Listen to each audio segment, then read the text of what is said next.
자플래닛 김지혜 이사님께서 인재를 불러드리는 기업의 특징에 대한 강연을 준비해 주셨습니다. 여러분, 김지혜 이사님 박수로 맞이해 주시기 바랍니다. 제가 핸드폰을 가지고 단상위로 올라왔는데요. 급하게 연락이 올 곳이 있는 것은 아니고 제가 오전 마지막 발표인 것 같아서요. 여러분의 점심시간을 지켜드리기 위해 최대한 시간을 지켜보려고 핸드폰을 가지고 왔습니다. 감사합니다. 네, 저도 많이 다녀봤지만 제일 중요한 건 잘 먹는 거니까요. 저는 오늘 인재들 불러드리는 기업의 특징이라는 주제를 가지고 이야기를 하려고 하는데요. 사실 뭐 아시는 분 아시겠지만 모르시는 분들도 종종 계셔서요. 자플래닛은 이제 전현직 임직원들의 기업 리뷰를 가지고 어떤 그 기업 정보를 활용하는 일종의 플랫폼 비즈니스를 하고 있습니다. 월 300만 정도의 방문자가 발생하고 있고요. 기업을 평가하는 데이터 그리고 페이지뷰를 기반으로 대학교 멤버십 또는 언론사들을 통해서 여러 가지 형태의 서비스를 제공하고 있습니다. 많은 유저들이 자플래닛을 이용하는 이유는 굉장히 단순합니다. 사실은 어쨌든 찾기 힘든 정보, 기업에 대한 살아있는 정보를 얻기 위해서 자플래닛에 방문한다는 의견이 많고요. 또 자플래닛에 있는 내용이 의사결정에 영향을 미친다라고 할 수 있습니다. 사실은 저희 플랫폼의 굉장히 특징적인 것 중에 하나는 상당히 많은 트래픽이 오가닉 트래픽이라는 점입니다. 광고를 통해서 유입되는 것이 아니라 실제로 구글이나 네이버 등 서치를 통해서 유입되는 플랫폼이 굉장히 많은데요. 이렇게 오늘 스폰서십으로 발표해 주시는 많은 채용 플랫폼사들이 사실은 저희의 굉장히 소중한 트래픽 원천들입니다. 저기서 채용 공고를 보시고 자플래닛으로 이동해서 기업 리뷰를 보시는 경우가 굉장히 많이 있죠. 오늘 인재를 불러드리는 기업이 어떤 특징을 가지고 있는가를 다루기에 앞서서 가장 먼저 현재 HR이 어떤 트렌드에 있는지에 대해서 말씀을 드려야 할 것 같은데요. 제가 오늘 가지고 온 꼭지는 경험 관점으로의 전환이라는 부분입니다. 사실은 잡마켓이 앞서서 많은 분들이 말씀하셨겠지만 굉장한 전환점에 여전히 그 연속성에 있습니다. 많은 사람들이 활발하게 이직을 하고 있고요.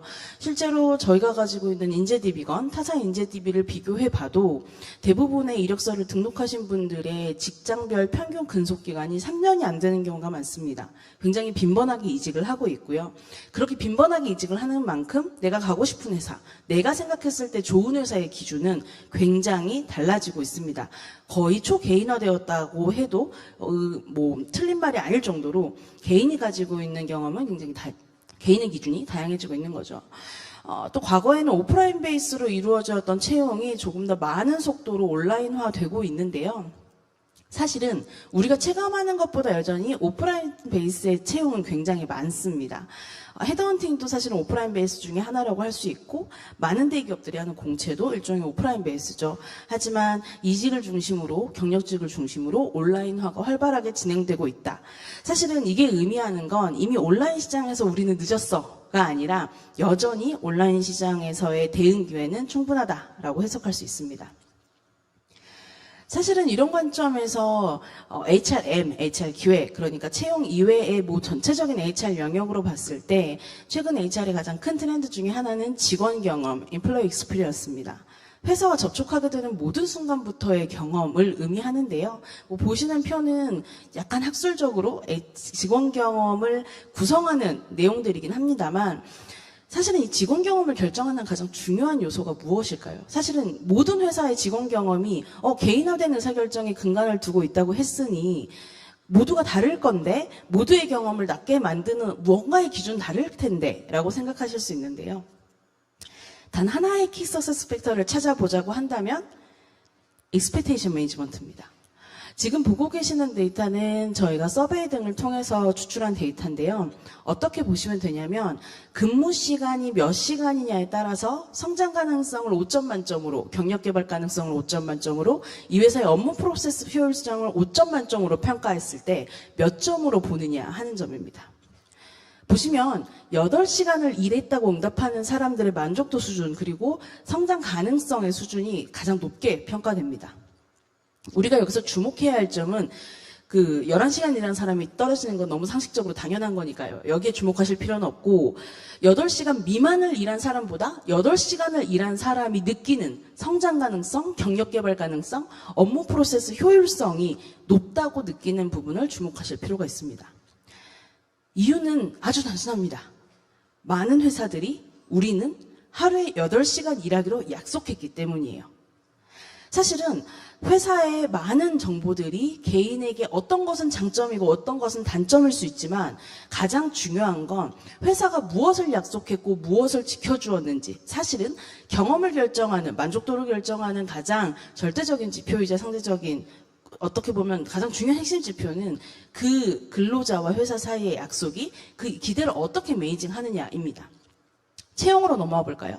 마찬가지로 채용의 시장에서도 캔디데이트 익스피리언스라는 후보자 개념이 각광받고 있습니다. 사실은 저희 고객사 중에서도 굉장히 큰 회사들은 이 CX만 데이터를 분석하고 설계하는 팀이 채용팀 안에 있을 정도로 최근 빅테크 기업 중심으로는 후보자 경험을 굉장히 중요하게 생각하고 있는데요.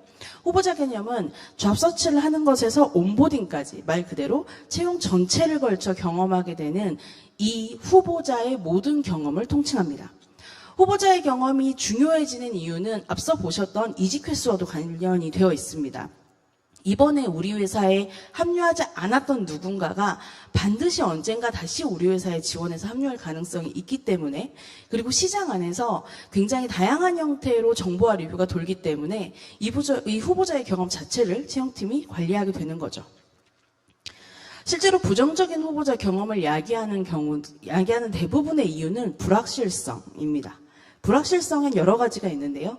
사실은 사전에 정보가 주어지지 않거나 예상하지 못했던 것에서 오는 불확실성이 크죠.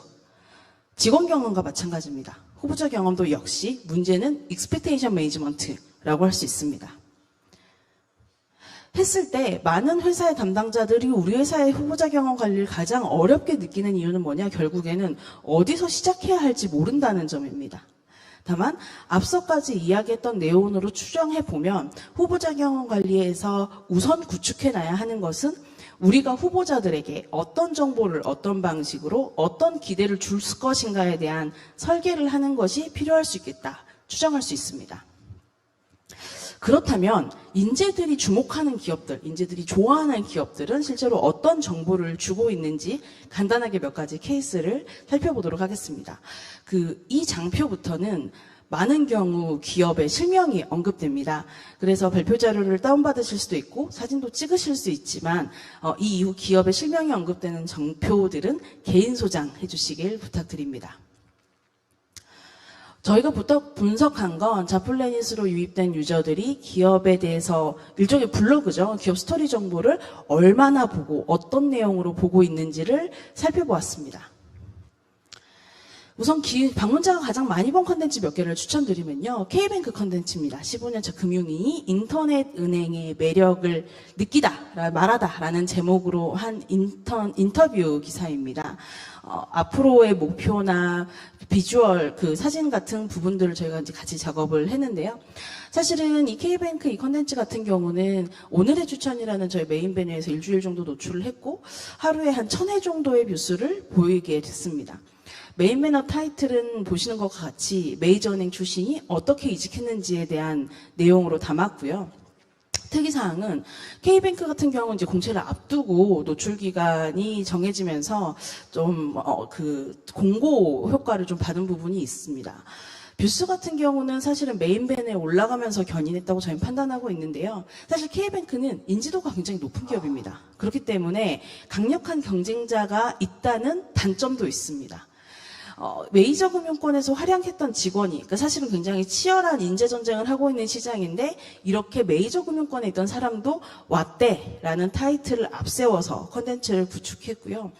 이렇게 기업 컨텐츠를 만들 때 참고하시면 좋을 몇 가지 팁이 있습니다. 우선 기업 컨텐츠에는 반드시 저기 보시는 것과 같은 사무환경 이미지를 넣어주시면 좋습니다. 저희가 전통적으로 굉장히 높은 뷰수를 보이고 후보자들이 굉장히 좋아하는 이미지가, 좋아하는 컨텐츠가 있는데요. 그건 다름 아닌 랜선 오피스 투어 컨텐츠입니다. 그 투어는 보통 면접을 보기 전 그리고 지원하기 전에 많은 후보자들이 반드시 필수로 보는 컨텐츠 중에 하나이기 때문입니다. 두 번째는 인물 사진을 찍을 때 위에서 찍거나 밑에서 찍기보다는 동료들이 보는 것 같은 비슷한 눈높이에서 찍으시는 걸 추천드립니다.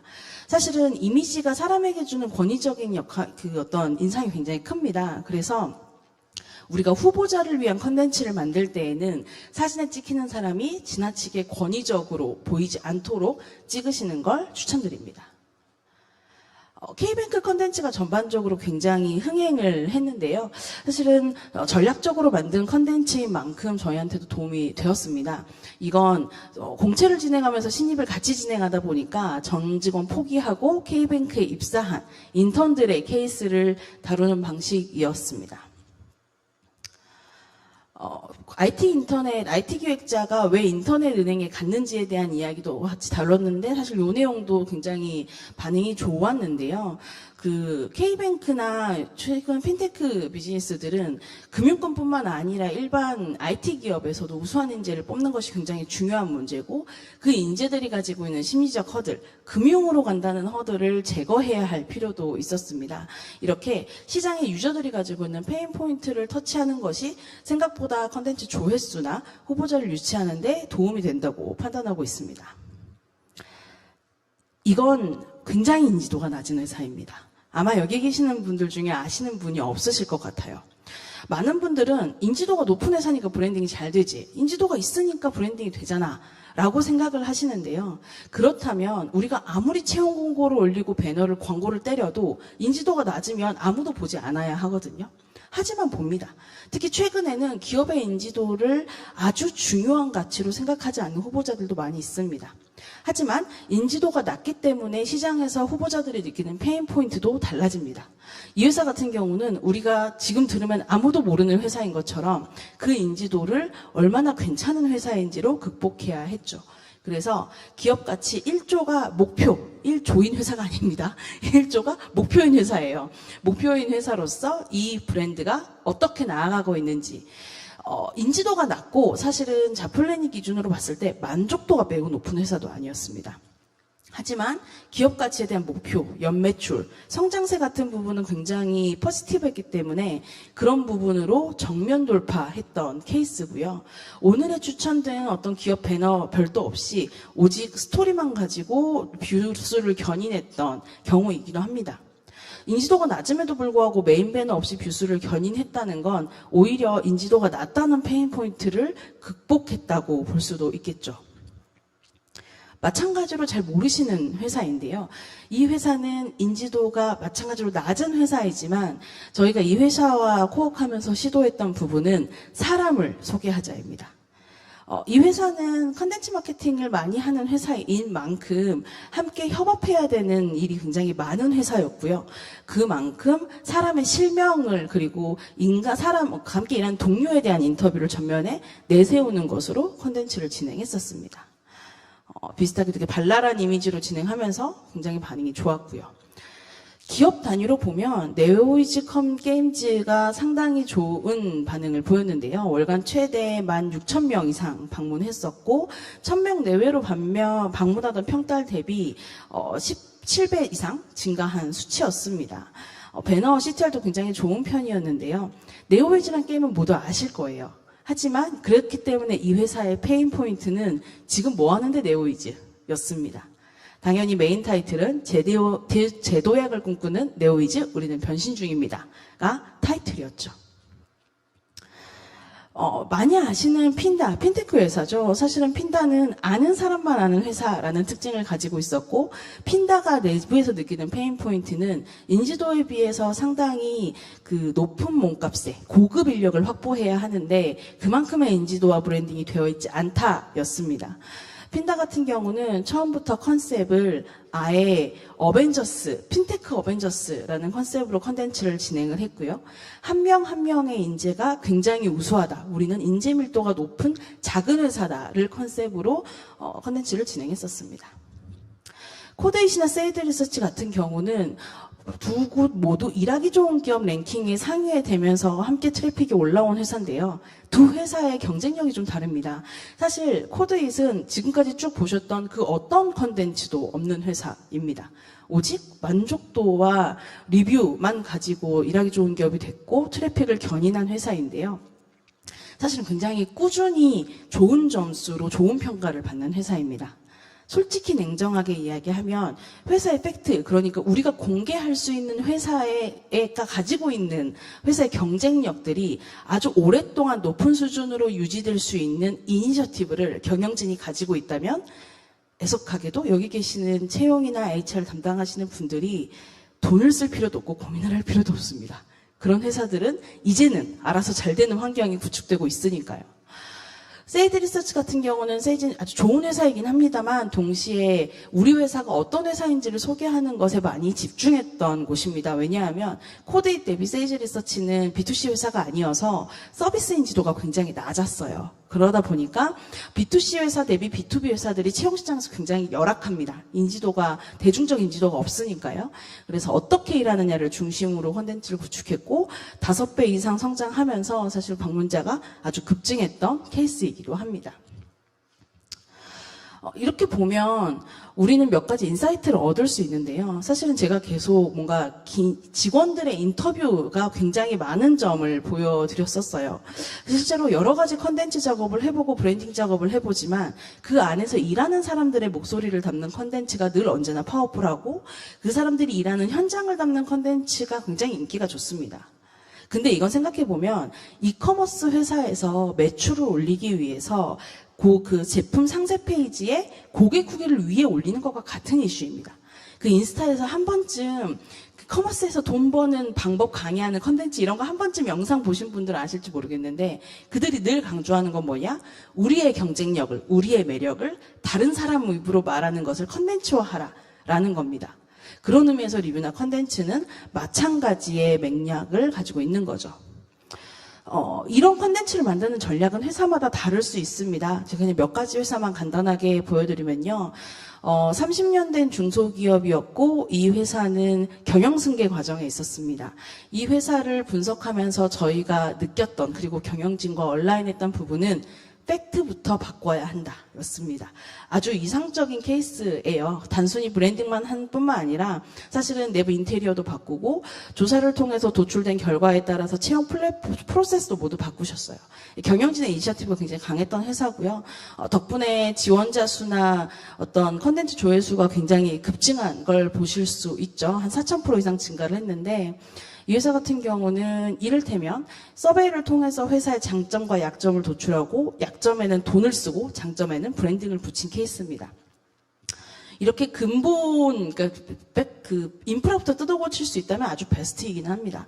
그렇게 뜯어고친 인프라를 바탕으로 채용 공고의 배너에 브랜딩 메시지를 달고 각각의 메시지를 대표할 수 있는 인력들의 인터뷰를 공개하는 방식으로 어떻게 보면 인플로이 브랜딩의 풀 패키징을 했던 기업 중에 하나예요. 대표이사나 경영진 이니셔티브가 있다면 이런 작업이 사실은 아주 장기적으로 회사의 경쟁력을 확보해주는 방법이기도 합니다. 하지만 우리가 모두 이렇진 않죠. 저희가 같이 코업했던 어떤 고객사는 100명이 넘는 직원이었는데 HR은 1명이었고요. 대표이사께서는 HR에게 우리도 공채를 해볼까? 라는 오더를 주셨습니다. 문제는 아주 짧은 기간 안에 이 브랜드 포인트를 발굴해서 공채를 소화해야 됐다는 점인데 그럴 수 있는 인력이 충분하지 않았다는 겁니다. 사실은 에비 유니콘으로 선정될 만큼 강소기업 중에 하나였는데요.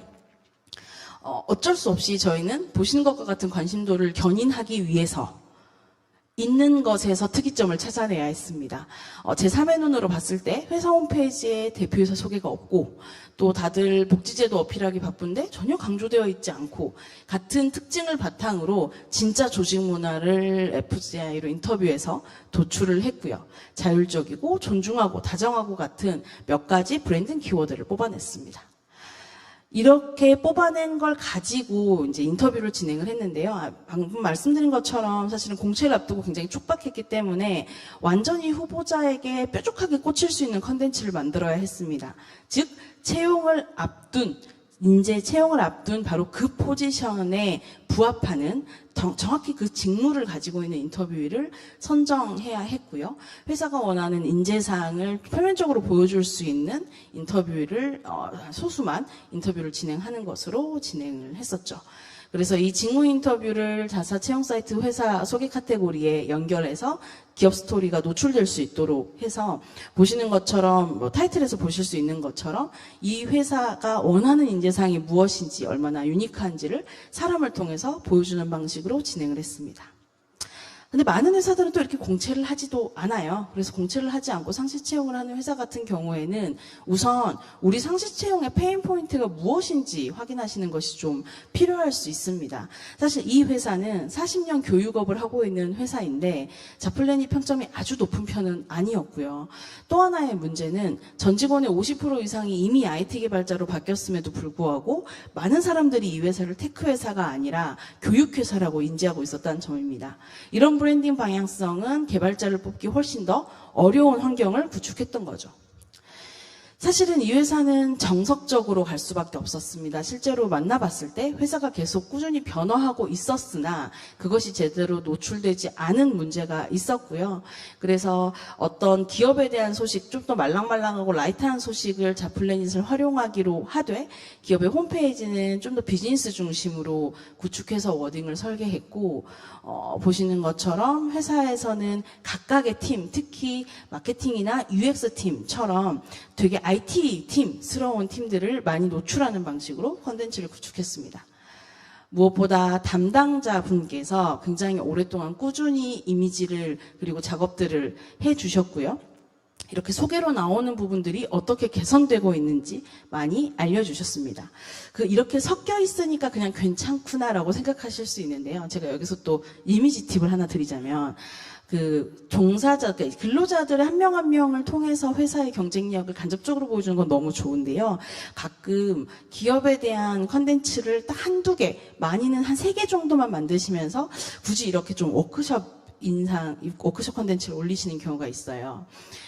이게 우리 워크숍 하면 되게 재밌잖아요. 근데 저 컨텐츠가 참 채용 시장에서는 마이너스입니다. 이렇게 막 다 같이 모여서 찍는 이미지를 모두가 좋아하지는 않는다는. 네. 근데 우린 이게 너무 중요해. 그럼 내세우셔도 되는데 다 좋아하지는 않는다는 점을 굳이 좀 말씀드릴게요.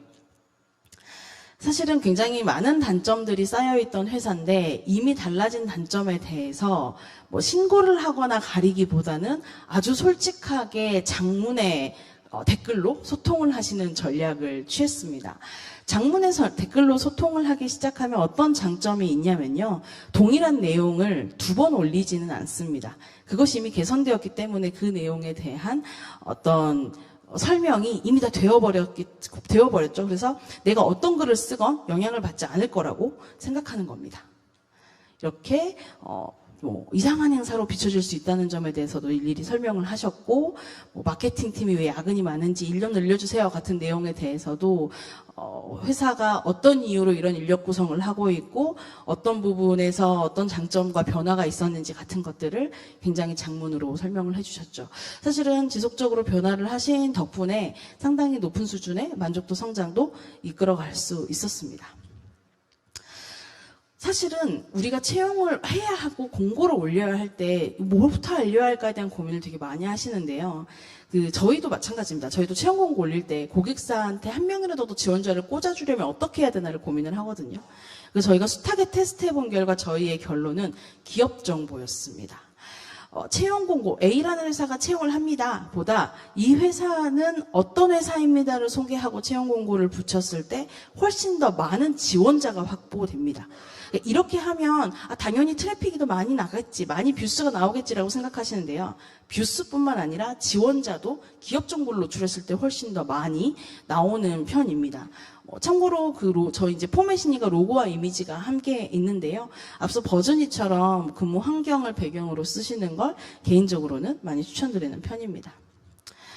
이 정보를 주는 것이 홍보에 효과가 있다, 임팩트가 있다라는 부분을 저는 이메일로도 여러 번 테스트를 해봤는데요. 우선 몇 가지 메일 테스트를 해봅니다. 기업 하나만 단독으로 소개하는 경우, 공고를 여러 개 소개하는 경우, 기업을 여러 개 소개하는 경우로 살펴봤는데 보시는 것처럼 공고를 많이 보여주거나 기업을 보여주거나 공고 그 자체를 보여주는 것보다 기업 하나에 대해서 이 기업의 복지나 분위기, 이 기업의 브랜딩을 보여줄 수 있는 기업 중심의 이메일을 발송했을 때 지원율이나 클릭률 그리고 그 오픈율도 상당 수준 좋은 결과를 보였습니다. 실제로 오픈율이나 클릭률 지원수에 100% 비례하지 않더라도 어쨌든 공고 여러 개를 안내하는 메일보다 기업 단독으로 소개하는 메일 혹은 공고를 여러 개 보여주기보다 기업을 여러 개 보여주는 방식으로 현재 저희가 중점을 두고 진행하고 있습니다. 이 부분을 고려해 보면 기업에서 실제로 채용 마케팅을 하시고 채용한 다음에 우리 회사를 어떻게 알릴지 고민해야 하시는 분들께서도 무조건 공고에 대해서 배너를 태우거나 공고 마케팅을 하시기보다는 우리 회사의 지원을 막는 페인 포인트가 무엇인가, 그 페인 포인트는 우리가 가지고 있는 직원 중에 누구의 목소리로 어떻게 풀어낼 수 있을까를 가지고 고민해서 컨텐츠를 설계해 보시면 사실은 의외로 오랫동안 고민한 것에 비해서 문제는 굉장히 쉽게 해결되는 경우가 있습니다. 우리가 이렇게 내부의 소식을 알리면서 채용 시장의 브랜딩을 해야 되는 이유는 시작하면서 말씀드렸던 익스펙테이션 매니지먼트 때문입니다. 결국에는 후보자들이 우리 회사에 무엇을 기대하는지를 선명하게 우리의 목소리로 보여주고 그 기대를 충족시켜줬을 때 근속도 함께 길어지는 효과가 있거든요. 후보자 관리, 직원 경험 굉장히 다 좋은 이야기이지만 결국 중요한 건 채용이라는 건 회사와 개인이 그 사이에서 형성되는 약속과 신뢰로 만들어지는 거니까요. 채용이 가지고 있는 가장 근본적인 목적과 철학을 지켜내는 브랜딩이 결국에는 시장에서 승리할 수 있다라고 말씀드리면서 오늘 제 발표를 마무리하겠습니다. 감사합니다.